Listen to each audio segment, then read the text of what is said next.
এই যে অবশেষে আমাদের বাইকটা রেডি, গাড়ি স্টার্টে আছে, এখন ফিটিং করা হচ্ছে। গাড়ি স্টার্ট, এই যে গাড়ি স্টার্টে আছে।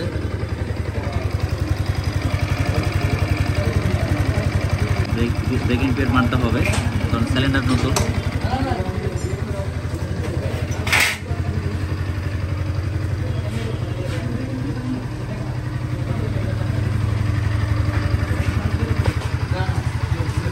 তো কমপ্লিট লাগানো শেষ হোক, তারপরে আমরা আবারও এটা চালায়া দেখে তারপরে কি অবস্থা এটা।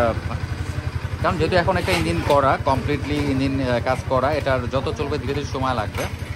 এই বাইকটার মধ্যে যদি আপনারা বলেন যে ভাই একটা ইঞ্জিনের কাজ করতে গেলে কি কি লাগে, একটা বাইকের ইঞ্জিনের কাজ করতে গেলে আসলে অনেক কিছুই লাগে। এখানে ব্যাপারটা হচ্ছে বুঝে আগে দেখতে হবে কোনটা রাখা যাবে কোনটা রাখা যাবে না, কোনটা খারাপ কোনটা।